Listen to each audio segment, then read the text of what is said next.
Shalom, salam sejahtera dalam kasih Tuhan Yesus Kristus. Kembali berjumpa dengan saya di dalam kajian Suara Kebenaran. Teman-teman, saya sudah banyak menonton atau menyaksikan kesaksian-kesaksian dari para mualaf ya. Mereka menceritakan tentang kehidupan mereka sebelum berpindah sampai kepada kehidupan yang sudah berpindah. Dan rata-rata mereka kalau cerita tentang kenapa mereka berpindah, mereka merasa aneh dan sebagainya dengan kekristenan gitu, dengan Alkitab dan sebagainya. Walaupun apa yang mereka ceritakan selalu tidak sesuai dengan fakta, tapi ya itulah, mereka kan cara membangun cerita seperti itu. Namun saya baru menemukan satu video, mungkin video ini sudah lama kali ya. Saya baru menemukan satu video ini yang cerita dia itu, kesaksian dia itu apa ya, terbilang paling aneh dan lebih tidak masuk akal lagi dibanding yang lain-lain. Ini lebih tidak masuk akal lagi. Nah, cerita apa itu? Mari kita saksikan cuplikan video berikut ini. Saya asli orang Sumatera, Batak. Dulu gerejanya HKBP, Kristen Protestan. Sudah menikah, punya anak 3, laki-laki semua. Saya dulu aktif di gereja dan juga ngajar sekolah minggu, jadi pendamping guru sekolah minggu. Kegiatannya di gereja itu hanya paduan suara atau ngajar sekolah anak-anak sekolah minggu. Saya masuk Islam itu karena saya dulu di waktu SMA itu suka dengar azan, dan kalau di kampung saya itu azan itu cuma maghrib aja, tidak ada subuh, karena kan di Sumatera itu di tempat saya nggak ada masjid, adanya di TV saja. Jadi kalau setiap maghrib nggak ada orang tua, saya selalu kencangin suara azan. Kan sebelum azan itu ada lagu Suli. Terus sampai saya masuk guru sekolah minggu. Di sekolah minggu itu kita selalu diajarkan untuk membuka Alkitab, intisari Alkitab. Nah, itu saya selalu mendengar, selalu membaca. Itu ada kata-kata dalam nama Bapa, Putra dan Roh Kudus. Nah, di setiap Alkitab itu kita harus ambil ayat emas untuk ngajarin ke sekolah minggu. Anak-anak setiap hari minggu itu harus nyetor ayat sekolah minggu. Nah, Allah itu siapa? Bapa itu siapa? Roh itu siapa? Nah, itu selalu saya bertanya di diri sendiri. Itu Allah siapa? Yesus siapa? Roh itu siapa? Tapi itu dipertanyaan setiap membuka Alkitab. Karena background di kampung saya semuanya itu Kristen dan sekolah juga Kristen, itu berlalu di setiap kegiatan. Karena kita kan sosialnya muda-mudinya selalu akrab. Jadi tidak ada pertanyaan yang harus ditanya. Kalau ke pendeta pun pasti akan lain ceritanya. Teman-teman, saya potong dulu di sini videonya ya. Ini satu hal yang menarik yang perlu kita kaji bersama gitu. Ya, kalau buat saya gitu ya, harusnya dipahami dulu ceritanya mau kemana nih, mau arah kemana nih, mau ngapain nih.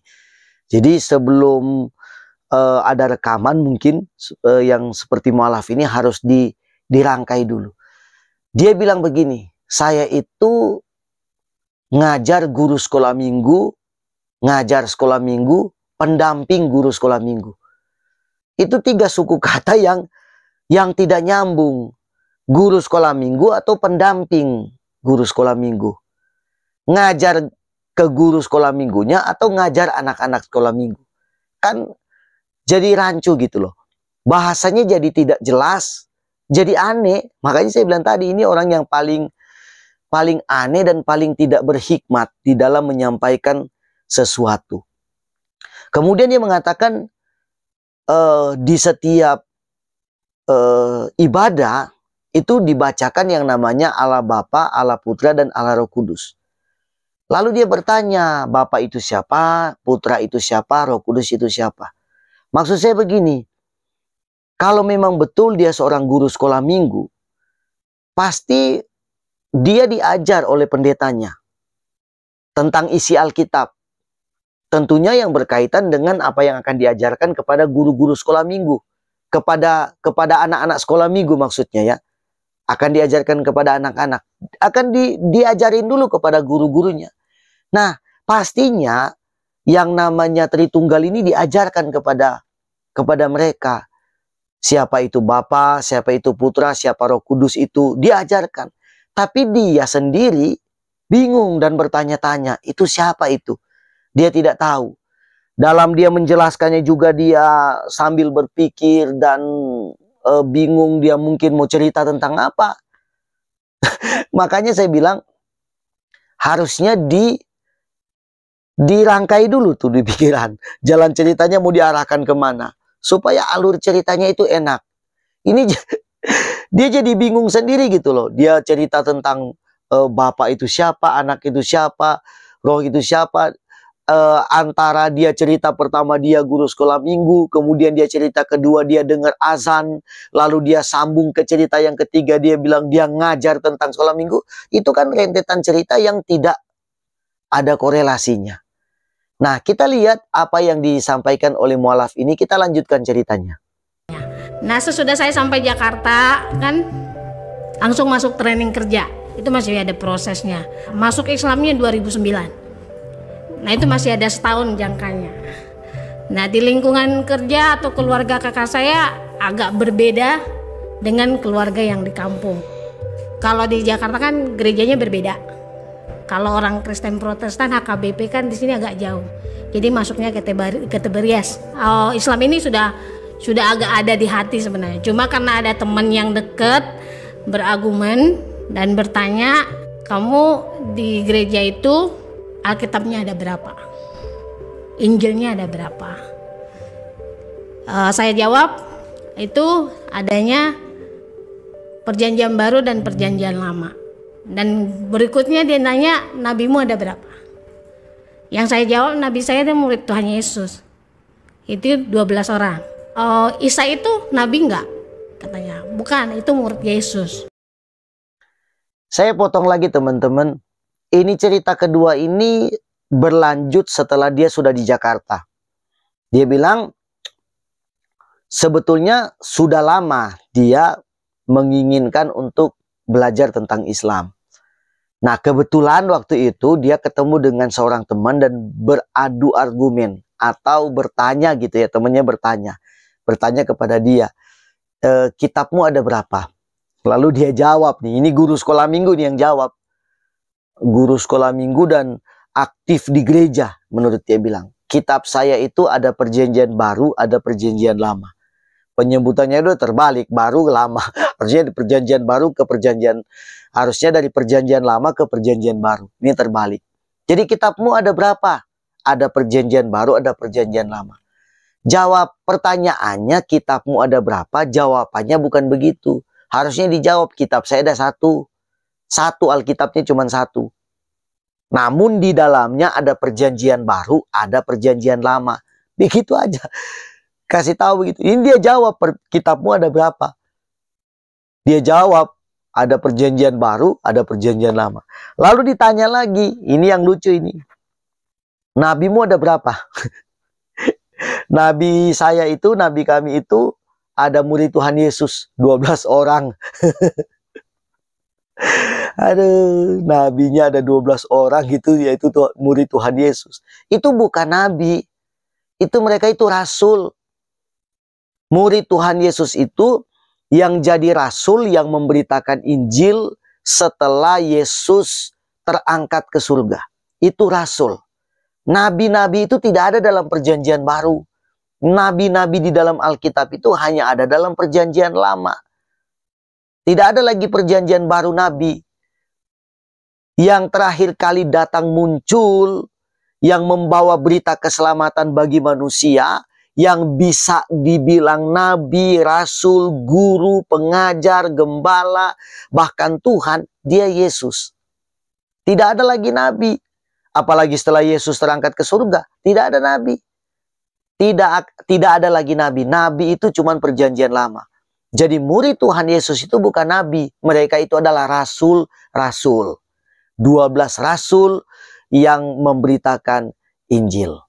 Terus ada satu pertanyaan yang cukup, jawaban yang cukup menggelitik dari mualaf yang satu ini. Ditanya, Isa itu nabi atau bukan? Sama temennya nanya, Isa itu nabi bukan? Dia jawab, bukan. Isa itu murid Tuhan Yesus. ya oke. Murid Tuhan Yesus. Yang bilang dia loh ya, murid Tuhan Yesus. Jadi Isa itu bukan nabi, tapi murid Tuhan Yesus. Jadi lebih rendah lagi ya. Kan dalam konsep Islam, Isa itu nabi, dan Isa itu dihubungkan, dikaitkan dengan Yesus. Isa itu Yesus, Yesus itu Isa menurut Islam. Sehingga dalam pandangan mereka, Yesus itu bukan Tuhan, dia nabi. Karena di dalam Islam itu, Isa itu nabi. Nah, mualaf ini, Dora namanya ya, dia mengatakan bahwa Isa itu adalah murid Tuhan Yesus.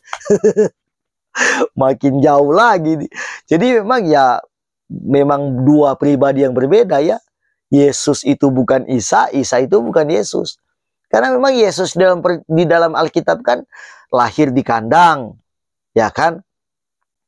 Lahir di kandang, terus dia mati, bangkit, terangkat ke surga, dia Tuhan Yesus. Kalau yang di Al-Quran kan beda, lahir di bawah pohon korma, dia seorang nabi biasa.